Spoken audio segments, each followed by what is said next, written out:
কৃষ্ণ পাওয়ার লোভ নাই। অতএব শাস্ত্র বললেন তুমি সাধু সঙ্গ করবে, সাধুর কাছে যাবে, তার চরণাশ্রয় করবে, তার মুখে কৃষ্ণ কথা শুনবে। চিনব কি করে? অনেক লক্ষণ, তার মধ্যে দুটো লক্ষণ বলি, টিকা বাকি রয়েছেন এখনো। দুটো লক্ষণ বললেন। একটা লক্ষণ হচ্ছে নির্মৎ শরণাং শতাং, দ্বিতীয় লক্ষণ বললেন সদ্যহৃদি অবরুদ্ধতে। সাধুর প্রথম লক্ষণ, সাধু কারো নিন্দা করবেন না। যিনি নিজে সাধু হবেন তিনি জগৎবাসী সকলকেই সাধু দেখবেন। একটা গল্প আছে না, যে একটা পুকুরে ভোরবেলা দুটো লোক চান করতে নেমেছে। ওইদিকে একটা চোর নেমেছে, এদিকে একটা সাধু নেমেছে। সাধু চোরকে জিজ্ঞাসা করছেন, কেমন আছেন, কেমন হচ্ছে? চোরের আগের দিন ভালো চুরি হয়েছে, অনেক চুরি করেছে চোর। সাধু জিজ্ঞেস করলেন, কেমন হয়েছে কালকে, কি হলো? হ্যাঁ আমার খুব ভালো, খুব ভালো, আমার খুব ভালো। চুরি করে তেল ধুতে এসছে গায়ে, পুকুরে স্নান করতে এসছে, তেল মেখে চুরি করে তো, পরিষ্কার হতে এসছে, অনেক চুরি করেছে। বলে আমার খুব ভালো, আপনার কেমন হলো? চোর মনে করছে ওটা একটা চোর, চান করতে নেমেছে সকালবেলা, ওটা একটা চোর। আপনার কেমন হলো? সাধু বলেন আমার কিছুই হলো না, আমার সারাটা রাত এমনি গেল, আমার কিছু হলো না। চোর বলে আমার খুব হয়েছে, আমার খুব হয়েছে। সাধু জিজ্ঞেস করছেন তোমার ভজন কেমন হলো? সাধু তো উনি মনে করছে ও যখন ভোরবেলা নেমেছে ও নিশ্চয়ই সাধু হবে, আর চোর বেটা মনে করছে ও নিশ্চয়ই আমার মতোই চোর হবে, সকালবেলা নেমেছে চান করতে। তো যিনি নিজে সাধু হবেন তিনি কারো নিন্দা করবেন না। নির্মৎ শরণাং শতাং, নির্মৎসর, মৎসরতা শব্দের অর্থ পরশ্রী কাতরতা, পরোৎকর্ষ অসহনীয়তা, পরের ভালো দেখতে না পারা, তার নাম নির্মৎসর হওয়া। যিনি নিজে সাধু হবেন তিনি সকলকে প্রণাম জানিয়ে, চতুর্থ সকলকে প্রণাম জানিয়ে কৃষ্ণ ভজনটি আদায় করে নেবেন মায়াকে ফাঁকে দিয়ে। বলে কেন প্রণাম জানিয়ে? কেন? সকলকে দমিয়ে তারপরে আমি উঠব, আমি শেষ কথা, আমি সেরা, আর সবাই আমার থেকে ডাউনে আছে। আমার আচার্যদেব বলতেন, ভাই দুই রকম ভাবে, শ্রীপাদ মনীন্দ্রনাথ গুহজির কাছে শুনেছি, বলে দুই রকম ভাবে জয় হয়। হনুমানকে যখন রাবণের সামনে বেঁধে ফেলা হলো, শক্তিশালী হনুমান, এই দড়ি ছিঁড়া ফেলাম, খুব বাধা হলো, হনুমান শরীরটা ফেলাচ্ছেন, পটপট পটপট করে দড়ি ছিঁড়ছে, কিন্তু শক্ত দড়ি দিয়ে আরো পাঠাচ্ছে, আরো পাঠাচ্ছে, তো বাঁধন তো যাচ্ছে না, প্যাঁচ তো খুলছে না, আরো রাক্ষসরা বেশি করে পেটাচ্ছে। তো হনুমান ছেড়ার চেষ্টা করছেন, পটপট করে দড়ি ছিঁড়ছে বটে, কিন্তু দড়ি গায়ে দাগ বসে যাচ্ছে, রক্ত বেরিয়ে যাচ্ছে, দাগ বসে যাচ্ছে। তো হনুমান চিন্তা করলেন, তা আমি তো আরেকটা উপায় পালাতে পারি। বলে কেন, কি উপায়? যদি বড় না হয়, যদি ছোট হয়ে যাই, তাহলে তো দড়িটা ঢিল হয়ে যাবে, পড়ে যাবে দড়ি, আমি তো অনায়াসে পার হতে পারি। যেই মাত্র মনে করা, উনি হনুমান কি করছেন, বলে প্রভু রামচন্দ্রকে স্মরণ করে ছোট হয়ে গেছেন। যেই ছোট হয়েছেন দড়ি খুলে পড়ে গেছে, লাফ দিয়ে দৌড় পালিয়ে গেছেন। বলে কৃষ্ণ ভক্ত বড় চতুর, ভজনানন্দী মহাত্মারা বড় চতুর।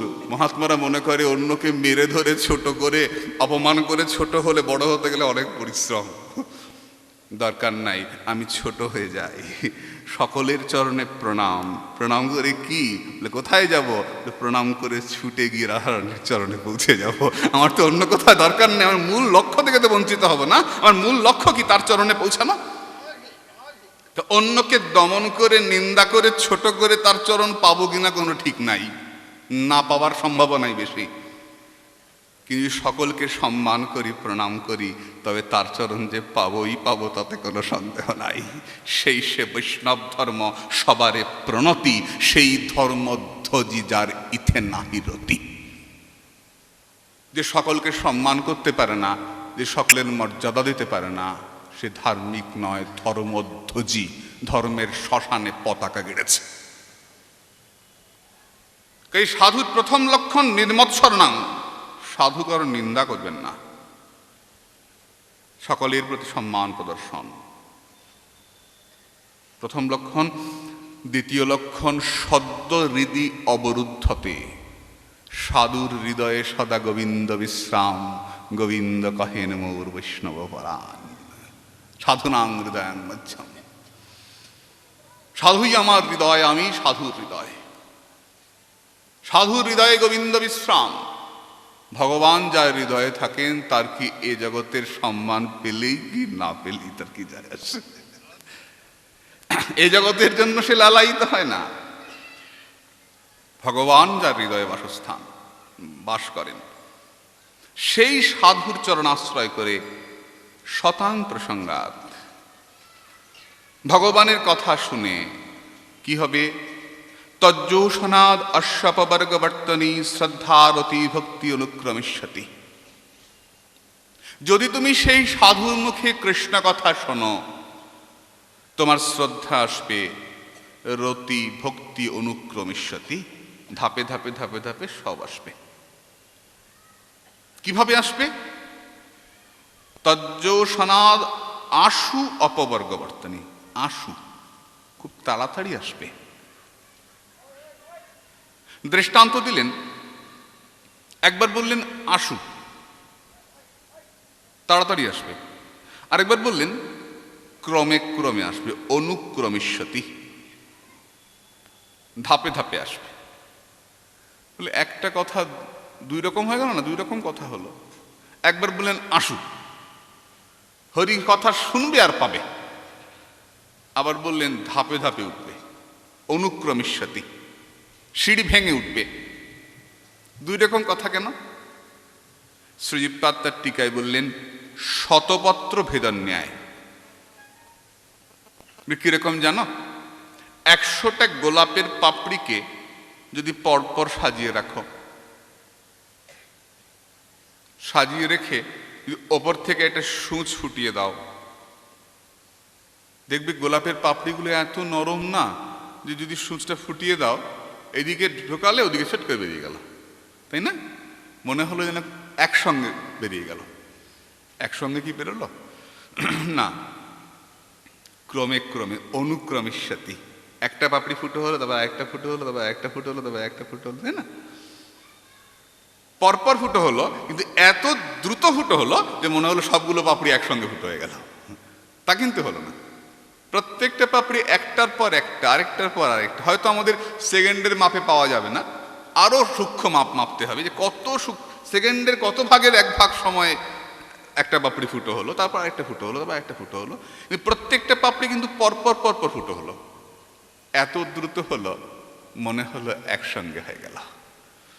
তেমনি শ্রদ্ধা রতি ভক্তি অনুক্রমিষ্যতি, তোমার ভক্তির স্তরগুলো পরপর আসবে, কিন্তু এত দ্রুত আসবে মনে হলো এই কথা শুনতে আরম্ভ করলাম আর এই গোবিন্দ চরণ লাভ করলাম। এত দ্রুত আসবে। কিন্তু প্রথমে শ্রদ্ধা আসবে। শ্রদ্ধা শব্দে বিশ্বাস, শ্রদ্ধা শব্দে শরণাগতি। শরণাগত চিত্ত না হলে এখানে বললেন সুদৃঢ় নিষ্ঠা। নিষ্ঠা সুদৃঢ় না হয়, শুধু কথার কথা শুনে বাড়ি চলে যাই, যদি কথাকে মনের মধ্যে মনন না করি, তাহলে নিষ্ঠা গাঢ় হবে না।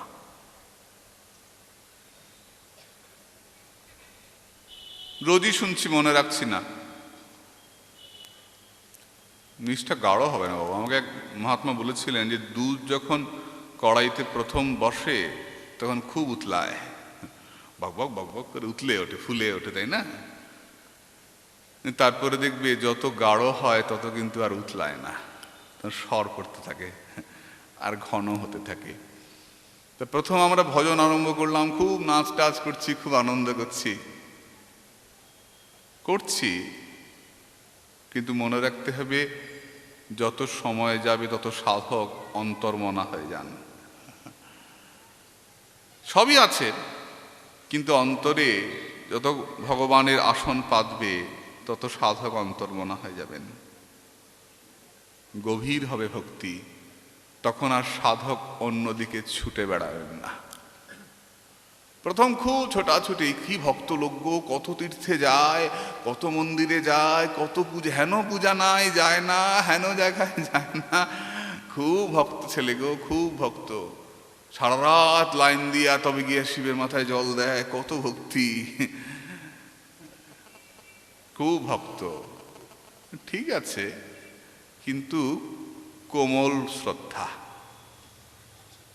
কোমল শ্রদ্ধা যার অন্তরেই আছেন আমার অহরনিত, সে সব জায়গায় ছুটে বেড়াবে কেন? যত শ্রদ্ধা গাঢ় হবে, যত ঘন হবে, তত মনটা এক জায়গাতে বসবে। আমার সামনে আমার শ্রী গুরুদেব আছেন, আমার সামনে আমার সাধুগুরু বৈষ্ণব আছেন, তাদের চরণ ধরে আমি বৃন্দাবনে যাব, আমি সর্বত্র ছুটে বেড়াবো না। হ্যাঁ, প্রথমে ছোট দেখে নাও, দেখে টেখে নিয়ে এসে তারপর এক জায়গায় গ্যাঁট হয়ে বসো। শ্রদ্ধা যত গাঢ় হবে তত ছোটাছুটিটা কমে যাবে, এক জায়গাতেই নিষ্ঠা এসে যাবে, শরণাগতি। আমার স্বামীর প্রসাদ আমি খাবো, আমি আমার স্বামীর প্রসাদ ছাড়া অন্য প্রসাদ পাবো না, এটা আমার শরণাগতের লক্ষণ, এটা শরণাগতের লক্ষণ। আমার একটা দোষ আছে, আমি নিজে তো ভজন করি না, অন্য কেউ ভজন করলে তাকে উপহাস করি। অন্যকে উপহাস করতে গিয়ে আমি যে ক্ষতিগ্রস্ত হই একবার কি ভাবি? ভাবি না। কে কত ভজন করে, কার কত নিষ্ঠা আছে আমি কি জানি? হ্যাঁ, আমি তো এরকম বড় ভক্ত হতে পারবো না। পারবে না কেন? পোড়া কপাল তোমার, হও না কেন? কে না করছে তোমাকে? অন্যকে উপহাস করে তোমার কি লাভ হয়? চেষ্টা করো। সবাই এভারেস্টের উপরে উঠতে পারে না, কিন্তু আশা করতে তো দোষ নেই, একদিন তো পারি। এই জন্মে না পাই রাধে, এক জন্মে না এক জন্মে তোমার চরণ পেতে তো পারি। আমি কি বঞ্চিত থাকব? আমি কি পড়ে থাকব? না, শরণাগত হতে হবে। গুরুচরণে শরণাগতি, তুমি যা করো ঠাকুর, ইষ্টচরণে শরণাগতি। আনুকূলস্য সংকল্প প্রাতিকূল্য বিবর্জনম, অনুকূল গ্রহণ করব, প্রতিকূলে যাবই না,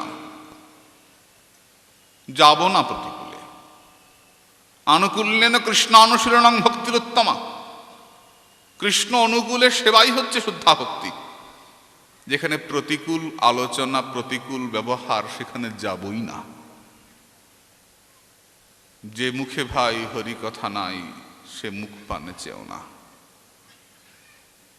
যদি নিষ্ঠা রাখতে হয়, এমনি সাংসারিক কথা বলো, হ্যাঁ নমস্কার করো, ভালো আছেন, ঠিক আছে, ঠিক আছে, সম্মান, সামাজিক সম্পর্ক ঠিক আছে, কিন্তু হরিকথা শুনতে হয় তো শুদ্ধ বৈষ্ণবের মুখে হরিকথা শুনবো, সকলের মুখে শুনবো না। তবে গিয়ে শ্রদ্ধা হবে। তারপর রতি, তারপর অনেক ব্যাখ্যা করতে গেলে তো অনেক লেগে যাবে সময়। এই পরপর পরপর ভক্তি, আসক্তি, তুমি ছাড়া বাঁচি না, এই করতে করতে তার অন্তরে প্রেম জাগবে, তার চরণে প্রেম জাগবে, অন্তরে প্রেম জাগবে, ভক্তি জাগবে। বলে ভক্তি জেগেছে কি করে বুঝবো? আমার ভক্তি আছে অন্তরে, আমার ভক্তি জেগেছে কি করে বুঝবো? জাতরতি ভক্তের লক্ষণ করলেন ক্ষান্তির অব্যর্থ কালোত্তম বিরক্তি মানশূন্যতা, আশাবন্ধ সমুৎকণ্ঠ নামগানে সদারুচি, আসক্তিস্তৎ গুণাক্ষানে প্রীতিস্তৎ বসতিস্থলে। তার ভগবত চরণে ভক্তি জেগেছে, তার মনের মধ্যে ভগবানের প্রতি এমন শরণাগতি আসবে যে মনটা কখনোই ক্ষুব্ধ হবে না। ক্ষোভের কারণ থাকতেও মনটা ক্ষুব্ধ হবে না, তার নাম ক্ষান্তি। তুমি আছো, তুমি রক্ষা করবে, এর নাম ক্ষান্তি। শরীর খারাপ করেছে ছেলেটার, ভক্ত পাগল হবেন না, তুমি আছো, তুমি রক্ষা করবে, মন চঞ্চল হবে না। নিতাই চাঁদ অভিসম্পাত করেছেন, শিবানন্দের 3 ছেলে মরে যাবে, 3 পুত্র মরুক শিবার। শিবানন্দের স্ত্রী কাঁদছেন, 3 ছেলে মরে যাবে, নিতাইয়ের অভিসম্পাত। শিবানন্দ এসে বললেন, কি হয়েছে রে? বলে, এই অভিসম্পাত, 3টে ছেলে মরে যাবে আমার। শিবানন্দ হাসছেন, বাউলি তুই কেন মরিস কান্দিয়া, 3 পুত্র যাউক মোর নিতাই বলিয়া। চলে যাক, যাওয়ার সময় যেন বদন করে নিতাই বলে যেতে পারে। কোনো ক্ষুব্ধ নাই অন্তরে, কেন বললেন হায় হায় কি হবে? সাধুর অন্তর টলায় না। শরণাগত চিত্ত, তুমি তো আছো, তোমার নাম তো মিথ্যা হতে পারে না, তোমার কথা তো মিথ্যা হতে পারে না। তুমি যখন আছো তো ঠিক আছে। আমার ভক্তি হয়েছে আমি নিজেই বুঝতে পারবো যখন দেখবো আমি তার প্রতি সংকল্প এসছে আমার, হ্যাঁ শরণাগতি এসছে, তার প্রতি নিষ্ঠা এসছে, তুমি আছো, তুমি রক্ষা করবে। এটা এলে বুঝবো আমার ভক্তি হয়েছে। এর নাম শ্রদ্ধা, এর নাম ভক্তি, এর নাম প্রেম। তুমি যা কিছু বলো ওই রকম ফের, কোনোটা একটু কম ঘন, কোনোটা একটু বেশি ঘন, আর একটু বেশি ঘন, একেবারে ডেলা ক্ষীর, ওই দুধের পর ক্ষীর, তারপর ডেলা ক্ষীর, এরকম ফের। মূল একটাই, তার প্রতি শরণাগত হওয়া। যদি হও তাহলে কি হবে? টিকাকার বললেন, ভক্তিরে বৈনং নয়তি, ভক্তিরে বৈনং দর্শয়তি, ভক্তিরে বা ভক্তিরে বা ভূয়সী। গোপাল তপনের শ্রুতি বললেন, যদি তার প্রতি তোমার ভক্তি হয়, ভক্তিতেই তিনি তোমাকে দর্শন দেবেন। আর যেই মাত্র ভক্তি হবে সেই মাত্র মায়ার জগৎ থেকে তুমি এড়াতে পারবে, না হলে এড়াতে পারবে না। অনর্থ উপশমং সাক্ষাৎ ভক্তি যোগ মধক্ষজে, ভাগবতের 1ম স্কন্ধের 7ম অধ্যায়ের 6ষ্ঠ শ্লোক।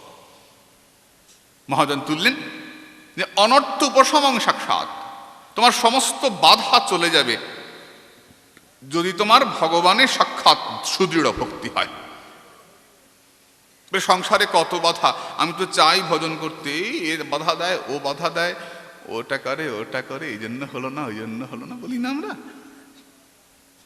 মা অস্বীকার করি না, সংসারী জীব আমরা, বাধা তো আছেই আছে। তাহলে আমার কি ভক্তি হবে? ও ব্রহ্মা তুমি তো বলছো, কিন্তু আমার কি হবে? বললেন, কলা গাছের মোচা দেখেছো? মোচাটা বেরোয়, গর্ভ মোচা, দেখবে একদম শক্ত, ভেতরে কিন্তু ফাঁপা নাই, শক্ত। তারপর দেখবে যে ভেতরের কলাগুলো বড় হতে আরম্ভ করলো, উনি বাইরের খোলাগুলো কি জোর করে ছাড়িয়ে দিতে হয়? বলেন না, আপনা আপনি ছেড়ে ছেড়ে পড়ে যায়, আর কলার কাঁদিটা বার হতে থাকে। কলা যত বড় হয় খোলা তত ঝরে পড়ে যায়, সব ঝরে ঝরে পড়ে যায়। তেমনি তোমার অন্তরে যে শ্রদ্ধা, ভক্তি, রতি, আসক্তি যে সুদৃঢ় হতে আরম্ভ করবে, সেই মাত্র সংসারে যারা খোলার মতো তোমাকে চেপে ধরেছিল তারা তোমাকে পথ ছেড়ে দেবে, ঝরে ঝরে পড়ে যাবে, তোমায় গোবিন্দ ভজনের পথ করে দেবে, তুমি অনায়াসে গৌর গোবিন্দ ভজন করবে যদি তোমার শ্রদ্ধাটি দৃঢ় হয়। অনায়াসে তুমি হরি ভজন করতে পারবে। করলে কি হবে? ইত্যনুসারে না, এই অনুসারে কথনীয় রুচিরূপয়া আত্মানং পরমাত্মানং তং বিজ্ঞায়। এই কথা রুচি, সাধু মুখে হরি কথা শ্রবণ করবে, এই কথার রুচি তোমায় কথনীয় রুচিতে পৌঁছে দেবে, অর্থাৎ কৃষ্ণ চরণে পৌঁছে দেবে। এবং তার চরণে নিষ্ঠা হলে কি হবে? ভক্তি বিরক্তির ভাগবত প্রবোধা, ভাগবত একাদশ স্কন্ধে বললেন। এই ভক্তি এলেই সংসারের প্রতি তোমার বৈরাগ্য আসবে, বিরক্তি আসবে। এমনি এমনি বিরক্তি আসবে না যে কালকে থেকে আমার বৈরাগ্য হবে, হবে না বন্ধু। অমনি করে জোর করে বৈরাগ্য আনা যায় না। বলে কালকে থেকে না আমি রসগোল্লা খাবো না, রসগোল্লার প্রতি আমার বৈরাগ্য হবে। মুখে বলিতেছ, চোখ টেড়া করিয়া করিয়া তাকাইবে রসগোল্লার দিকে, কারণ মন তো বলিতেছে খাইব খাইব। মুখে বৈরাগী হওয়া খুব তাড়াতাড়ি হওয়া যায়, সোজা। কিন্তু অনাসক্তি যেটা, সেটা তো অন্তর থেকে হতে হবে, অরুচিটা তো অন্তর থেকে আসতে হবে। যখন তোমার ভালো লাগবে না তখন কাউকে বলতে হবে না তুই খাস না, এমনিতেই ভালো লাগবে না। জোর করে ভালো লাগবে না, জোর করে বৈরাগী না। ব্যাপারটা বোঝো আগে। আমি যে পুকুরে নামছি, পুকুরে কাটা আছে না পাথর আছে, পা কাটবে না অতল জলে তলিয়ে পড়বো, তোমাকে তো জানতে হবে পুকুরে কি আছে। তুই না জেনে পুকুরে নামবে কি করে? তা আমি যে মাধুর্য সাগরে ঝাঁপ দেব, কৃষ্ণ মাধুর্য আস্বাদন করব, সেই মাধুর্য সাগরটা কেমন আগে সাধুগুরু বৈষ্ণবের মুখে জানবো না? তার কথা শুনে জানবো না যে কেমন গোবিন্দ তার মাধুর্যে ঝাঁপ দিয়ে সাঁতার কাটবো? আমি কেন ভজন করব আমি জানবো না? কেন কৃষ্ণ কথা শুনবো আমি জানবো না? আমি সংসারে সম্পূর্ণ সুখী হই, আমার হরি কথা শোনার প্রয়োজন নাই? না, শুনতে হবে না তোমাকে। যদি মনে করো সংসার তোমাকে সম্পূর্ণ সুখ দিতে পারছে না, কি জানি একটা মন চায়, বাড়ি হয়েছে, হয়েছে গাড়ি হয়েছে, দামি টিভি, কম্পিউটার, সেলফোন সবই হয়েছে, তবু জানি মনটা কি একটা চায়। আত্মাকে জিজ্ঞেস করো তুমি কি চাও, আত্মা বলবে আমি পরমাত্মার কথা শুনতে চাই। ওইখানে গিয়ে আমি ঠিক ঠিক শান্তি পাই। সংসারের অনেক বড় বাড়ি গাড়ি সব হয়েছে, তাহলে কেন মাঠে এসে বসো? কি দরকার? যাও না সোফার মধ্যে বসে টিভিতে ভালো ছবি দেখো না, গিয়ে যাও না। মাঠে এসে বসার কি দরকার? ছবি দেখার পরেও ভালো করে এসি রুমে বসে আরাম করে সিনেমা দেখছি, তারপরেও যেন মনটা কি জানি চায়। সমস্ত সিনেমা দেখা হয়ে গেল, তবুও যেন মনটা কি চায়। মনটাকে খোঁজ করো, ডুবদের এমন কালী বলে হৃদি রত্নাকরের অগাধ জলে, ওই মনের মধ্যে ডুব দিয়ে দেখো মন কি চায়, দেখবে মন কৃষ্ণ কথা শুনতে চায়। তাই তো ওই এয়ার কন্ডিশন ঘর ছেড়ে মাঠের মধ্যে গরমের মধ্যে এসে বসছ কৃষ্ণ কথা শুনবার জন্য। কেন? নিজে আসো নাই, তোমার মন তোমাকে টেনে নিয়ে এসছে, তোমার আত্মা তোমাকে টেনে নিয়ে এসছে। ওই ধুলার মধ্যে বসে গরমের মধ্যে কৃষ্ণ কথা শুনছ। এমনি আসো নাই, পয়সার লোভে আসো নাই, এক টুকরা শশা খাওয়ার লোভে আসো নাই, মনের টানে এসেছ। কেন? বলে নদী সমুদ্রে মিলবে, এটাই তো স্বাভাবিক। বলো, আমি খণ্ড জীবাত্মা, আমি অখণ্ড পরমাত্মায় মিলবো, আমি কৃষ্ণচরণে মিলবো, এটাই তো স্বাভাবিক। নদী পেছন দিকে ঘুরে গেলে কি স্বাভাবিক হবে? না, নদী তার স্বামীর সঙ্গে মিলবে, সমুদ্রের সঙ্গে মিলবে, এটাই স্বাভাবিক। আমি আমার স্বামী জগৎ স্বামী গোবিন্দের চরণে মিলব, এটাও স্বাভাবিক। তাই তার কথা শুনতে আসছি, তাই ভাগবত শুনতে আসছি। এবং শুনলে কি হবে? ভক্তির বিরক্তির ভাগবত প্রবোধা ইতি ন্যায়ন প্রেম বৃদ্ধি ক্রমত অনুভূয় পরাম অন্তরঙ্গাং তব গতিং সামীপ্যং প্রপেদিরে। বিরক্তি জাগবে, বিরাগ, বৈরাগ্য তো বিরাগ। বিরাগ কাকে বলছেন? বিরাগ, বিগত হইয়াছে রাগ, ভালোবাসা। বিতৃষ্ণা, বিতৃষ্ণা জাগবে কার প্রতি? সংসারের প্রতি। বিরাগ, বিশেষ রাগ, বিশেষ হইয়াছে অনুরাগ যাহাতে, বিরাগ। বিগত হইয়াছে অনুরাগ যাহাতে, চলে গেছে ভালোবাসা যার প্রতি, বিতৃষ্ণা হয়েছে যাতে, কাতে? সংসারে। আবার বিরাগ, বিশেষ রাগ হইয়াছে যাহাতে, বিশেষ অনুরাগ যার প্রতি হয়েছে, কার প্রতি? গৌর গোবিন্দের প্রতি। হ্যাঁ, সংসারের প্রতি বিতৃষ্ণা হয়েছে আর গৌর গোবিন্দের প্রতি বিশেষ অনুরাগ হয়েছে যার, সেই যথার্থ বৈরাগী। যে সংসার ছেড়ে গৌর গোবিন্দ চরণাশ্রয় করেছে, যা কিছু করছে তার সুখের জন্য করছে, সেই তো বৈরাগী। এই বৈরাগ্য কখন আসবে? বলে বৈরাগীর সঙ্গ করে আসবে। সঙ্গগুণে হয়তো তার সঙ্গ করতে করতে তোমার অন্তরে ছোঁয়া লাগবে, তার কাছে গিয়ে বসো। কিছু বললেন না, বসেছিলাম অন্য কথাই বললেন, না বলুন, তবু তার কাছে গিয়ে বসো। তিনি যেখানে বসে আছেন সেইখানে বাতাসের মধ্যে তার মনোবৃত্তি অনুপরমাণুরূপে ছড়িয়ে আছে। তার কাছে বসলে সেই মনোবৃত্তি তোমার মনের মধ্যে সঞ্চারিত হবে। যে এমন একটা কথা তুমি পাবে যে কথায় তোমার জীবন পরিবর্তন হতে পারে। একটা কথাতেই সর্বসিদ্ধি হয়, লবমাত্র সাধু সঙ্গে সর্বসিদ্ধি হয়। কাছে গিয়ে বসো, তার স্বামীপে তার কাছে গিয়ে বসবে, এবং যদি বসো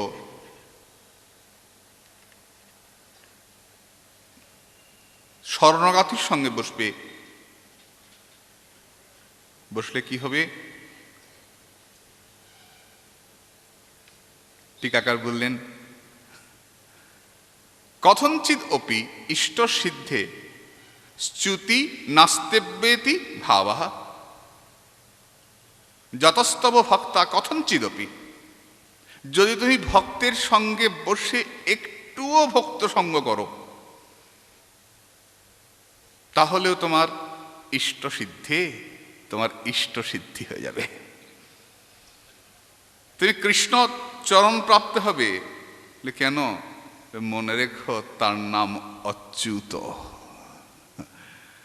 তার চ্যুতি হয় না, তার বাক্যর ধ্বংস নাই, তার ভক্তের বিনাশ নাই। তোমার ভুল হতে পারে, তার ভুল হয় না। তিনি বলছেন ন মে ভক্ত প্রণশ্যতি। তিনি অচ্যুত, তার কথা তিনি রক্ষা করেন। তিনি বলছেন আমার ভক্ত কখনো বিনষ্ট হয় না। যখন জড়ভরতকে নিয়ে ভদ্রকালীর সামনে বলি দেওয়ার জন্য ডাকাতেরা খড়গ তুলল, জড়ভরতকে বলি দেবে, জড়ভরত কৃষ্ণ ভক্ত ব্রহ্মবিদ ব্যক্তি, তিনি গলা দিয়েছেন, নাম কেটে ফেল। যেই ডাকাতরা খাড়া তোলে, অমনি ভদ্রকালী বেরিয়ে এসে হাতের খাড়া কেড়ে নিয়ে ওই দস্যুদেরকে হত্যা করে কৃষ্ণ ভক্তকে রক্ষা করলেন।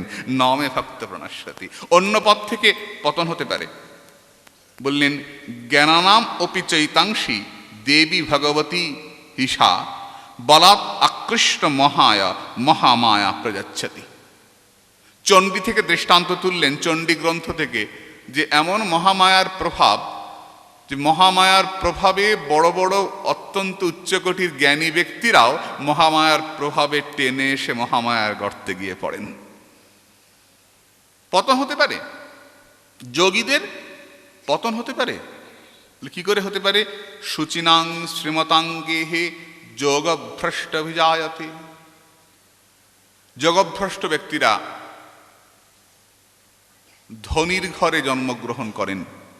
শ্রীমতাঙ্গেহে, শ্রী অর্থে সম্পত্তি আছে যে ঘরে, সেই ঘরে জন্মগ্রহণ করেন যোগভ্রষ্ট ব্যক্তিরা।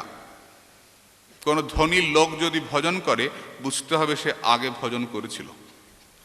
তাই এ জন্মেও অর্থের মধ্যে পড়েও অর্থ তাকে ডোবাতে পারে না, তার ভজনের প্রতি অনুরাগ আছে। বুঝতে হবে সে আগে ভজন করেছিল। সে ভজন করতে দেখলে, ধনী ব্যক্তি যদি ভজন করে, তাহলে সাধারণ মানুষ বলে, বাবা দেখেছো এত ধনী, তো কি ভজন দেখেছো, তাকে দেখে সাধারণ মানুষ আকৃষ্ট হয়। তাই বললেন শুচিনাং শ্রীমতাঙ্গেহে। ধনী ব্যক্তি যদি ভজন করে, বুঝতে হবে আগের জন্মে ভজন করেছিল, এ জন্মে অর্থের মধ্যে পড়েও অর্থ প্রাচুর্য তাকে ঢাকতে পারে নাই। সে ফাঁকি দিতে শিখেছে, সে মায়াকে ফাঁকি দিয়ে হরিভজন করতে শিখেছে, হরিভজন করতে জানে সে। তাই শ্রীমতাঙ্গেহে। আরেকটা অর্থ করলেন শ্রী শব্দে ভক্তি সম্পত্তি। সম্পত্তি কোন সম্পত্তি? ভক্তি সম্পত্তি। যে আগের জন্মে ভজন করেছিল সে যে কোনো ধনীর ঘরে জন্মায় না, ভক্ত ধনীর ঘরে জন্মায়। যে ঘরে ভজন আছে সে ঘরে জন্মায়, যে ঘরে যে কোনো ঘরে জন্মায় না। জগৎভ্রষ্ট অভিজায়তে, সে জন্মগ্রহণ করে। আবার যোগিনাম এব কুলেই ভবতি। হ্যাঁ, আরো যারা যোগী তাদেরও পতন হতে পারে, তারাও যোগ সাধনা থেকে ভ্রষ্ট হয়ে এ সংসারে জন্মগ্রহণ করতে পারেন। প্রশ্ন করলেন যে ভক্তি জগতে পতন হয় না? রাজর্ষি ভরতের পতন হয়েছিল না? হরিণ শিশুকে ভালোবেসে পতন হয়ে গেল তো, জড়ভরত হলেন। রাজা চিত্রকেতুর পতন হয়েছিল না? চিত্রকেতু বৃত্তাসুর হয়েছিলেন না? তো অন্য জগতে পতন হয়, ভক্তির জগতে পতন হয় না? বলে হয়, কিন্তু ভক্তিটা নষ্ট হয় না। ইন্দ্রদুম্ন রাজা তিনি গজরাজ গজেন্দ্র হয়েছিলেন, কিন্তু যাওয়ার সময় হরিকে ডাকতে ভোলেন নাই। চিত্রকেতু বৃত্তাসুর হয়েছিলেন, কিন্তু ইন্দ্রের হাতে মারা যাওয়ার সময় গোবিন্দ চিন্তা করতে ভোলেন নাই। রাজর্ষি ভরত হরিণ হয়ে জড়ভরত হয়েছিলেন, কিন্তু জড়ভরতটি তার শ্রেষ্ঠ জন্ম হয়েছিল। সেই জন্মে তিনি ব্রহ্মর্ষি ছিলেন, ব্রহ্মবিদ ব্যক্তি ছিলেন। আরেকটা কি, ভক্তির জগতে পতন হলে ভয় নাই। একযোগ নির্দিষ্টানাং সহবা প্রবৃত্তি সহবা নিবৃত্তি। একটা দড়ির দুদিকে যদি দুটো ইট বাঁধা থাকে, তাহলে জেনে রেখো প্রথম ইটটা পড়তে শুরু করলেই দড়ির সঙ্গে বাঁধা দ্বিতীয় ইটটাও পড়তে শুরু করে। প্রথমটা নামতে শুরু করলেই দ্বিতীয়টাও নামতে শুরু করে। তাই হরি ভজন করতে করতে যদি কোনো কারণে তোমার পতন হয়েও যায়, তুমি জেনে রেখো তুমি পড়বার সঙ্গে সঙ্গে আমার অচ্যুত গোবিন্দ তোমার সঙ্গে নামতে শুরু করবে তোমাকে নেবার জন্য। বলে কেন নামবে? বলে তোমার সঙ্গে অচ্যুতের চরণের সঙ্গে শ্রী গুরুদেব যে ভক্তির দড়ি দিয়ে বেঁধে দিয়েছেন গো, ভজনের দড়ি যে বাঁধা রয়েছে গোবিন্দ চরণে তোমার পরাণে, এই তুমি পড়লেও সে পড়বে। গুরুদেবের বাঁধা দড়ি, ভজনের দড়ি বেঁধে দিয়েছেন শ্রী গুরুদেব। ভয় নাই, তুমি নামলে তোমার নিতাই নামবে তোমাকে তুলবার জন্য। তুমি কেমন পতিত পাবন আমায় দিয়ে বোঝা যাবে। কেন আসবে? কেন? পতিত পাবন নাম রাখতে আসবে। পতিত পাবন নামের সার্থক করবার জন্য আমার মতো পতিতকে উদ্ধার করতে আসবে। কাজে ভয় নাই। ভজন করতে করতে যদি পতন হয়, তবু তুমি নিশ্চিন্ত থাকবে, তুমি একদিন তার চরণে উঠবেই উঠবে, সে তোমাকে নিতে আসবেই আসবে। কারণ সে অচ্যুত, তার চ্যুতি হয় না। বাসুদেবৈ ভগবতী ভক্তি যোগা প্রযোজিতা জনস্তাসু বৈরাগ্যং জ্ঞানঞ্চ যদ অহৈতুকম। এই ভগবানের চরণে অহৈতুকী ভক্তি হয় তোমার, কিছু পাবার জন্যে ভক্তি নয়। যদি হয় তাহলে তুই জেনে রেখো ওই ভক্তি তোমাকে বৈরাগ্য এনে দেবেন, ভক্তি তোমাকে সংসার থেকে মুক্ত করে দেবেন। কারণ আশা, টিকাকার বললেন, আশা চিরযুবতী। আমরা ভোগ করি তো, ইন্দ্রিয়ের দ্বারা ভোগ করি। তো ভোগ করতে করতে একসময় ইন্দ্রিয় শিথিল হয়ে যায়। দাঁত দিয়ে চিবাচ্ছি, চিবাতে চিবাতে দাঁত পড়ে যায়, আর চিবাতে পারি না। তখন কি মনে হয়? মনে হয় যে দাঁত কেউ বান্ধাইয়া দিত, তাহলে চিবাইতাম। যে ইন্দ্রিয়ের দ্বারা ভোগ করি, সে ইন্দ্রিয় চলে গেলেও আশা কিন্তু যায় না। ইন্দ্রিয় বার্ধক্য দশায় উপনীত হলেও আশা চিরযুবতী। আশার বার্ধক্য হয় না, আশা কখনো বুড়ো হয় না যে না আর আশা করি না, মনে হয় না। চোখে দেখতে পাই না, আগে চোখ দিয়ে কত কিছু দেখেছি, দেখতে পাই না। চোখ যদি কেউ বান্ধাইয়া দিত, কাটাইয়া দিত, লেন্স লাগাই দিত, তাহলে ভালো করে দেখতাম, সংসারকে দেখতাম। আশা তথাপি নমুঞ্চতি আশা ভাণ্ডাম। আশা তোমাকে, তোমার ইন্দ্রিয় শিথিল হয়ে গেলেও আশা তোমাকে ভোগ করাবে। তুমি দাঁত দিয়ে চিবাতে পারো না, মনে মনে খাচ্ছ। ওই আশাটা সাংঘাতিক। বলে এই আশা অর্থাৎ লোভ বলো, মোহ বলো, যাই বলো, বলে আশাটাকে সংসার থেকে ঘোরাতে পারেন কে? বলে একমাত্র ভক্তি মহারানী। তুমি জোর করে যদি বলো যে আমি ভোগ করব না, মন বারবার ভোগ করতে চাইবে। মনকে জোর করে ঘোরানো যায় না। কে ঘোরাতে পারেন? ভক্তি মহারানীর যদি কৃপা হয়, ভক্তি কৃপায় মনটা সংসার থেকে ঘুরে গিয়ে গোবিন্দ চরণে পড়ে। কাম কৃষ্ণ সেবার্পণে, ক্রোধ ভক্ত দেশি জনে, লোভ সাধু সঙ্গে হরি কথা। ওই ভক্তি মহারানীর কৃপা হলে মনটা আপনা আপনি ঘুরে যাবে, তোমাকে আর জোর করে ছাড়াতে হবে না, আপনা আপনি ওই মোচার খোলার মতো সব ছেড়ে ছেড়ে চলে যাবে। তোমাকে নিশ্চিন্তে ভজন করতে হবে। তে আশা চিরযুবতী, আশা কখনো নষ্ট হয় না। তো সেই আশাটাকে শুধু সংসারের আশা না করিয়ে গৌর গোবিন্দ ভজনের দিকে আশা করো। শুধু একটুখানি মোড়টা ফিরিয়ে দাও, আর কিছু না। চলুক, গাড়ি চলুক, দাঁড়াবে না। এতদিন কুসঙ্গ করে, অসৎ সঙ্গ করে সংসারের আশা ছিল, এখন শুধু এটাকে সাধু সঙ্গ করে ভক্তি রাজ্যে প্রবেশ করিয়ে দাও। ভক্তি রাজ্যে প্রবেশ করে সাধু সঙ্গ করে ভগবৎ চরণে পৌঁছাবে। ভগবান কি আসবেন আমার মতো অপরাধীকে রক্ষা করতে? এই শুদ্ধা ভক্তি কি হবে? খালি তো কর্মই করে গেলাম। বললেন শাস্ত্রে কর্মের কথাই বেশি বলা আছে। কেন বলা আছে কর্মের, কর্মকাণ্ডের কথা বেশি, শুদ্ধা ভক্তির কথা কম বলা আছে কেন? বলে মূল্যবান বস্তু লোকে গোপনে রাখে, বেশি প্রকাশ করে না।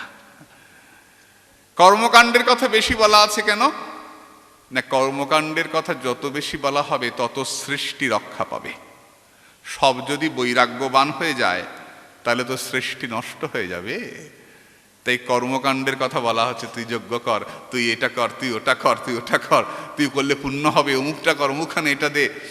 বলা হচ্ছে কেন? সৃষ্টি রক্ষার জন্যে। আর এই করতে করতে মানুষ যখন শুদ্ধা ভক্তির সন্ধান পাবে তখন তার চরণে পৌঁছে যাবে, আর সংসারে থাকবে না। তাই শুদ্ধা ভক্তি কেমন করে অর্জন করব? মহাপ্রভুর কৃপা হলে আমরা আগামীকাল সে প্রসঙ্গে আস্বাদন করব। নিতাই গৌর সীতানাথ প্রেমানন্দে হরি হরি বল। নিতাই গৌর সীতানাথ প্রেমানন্দে হরি হরি বল। নিতাই গৌর সীতানাথ প্রেমানন্দে হরি হরি বল। জয় জয় শ্রী রাধেশ।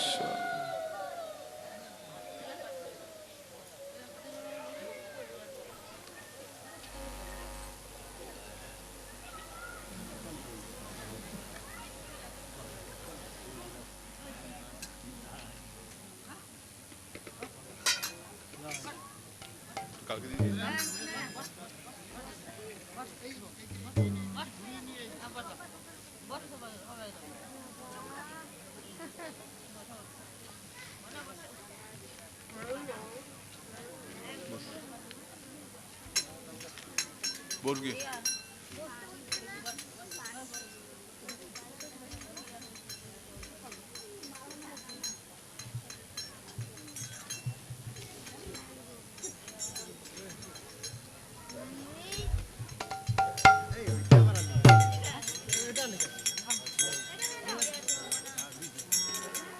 রাধে গোবিন্দ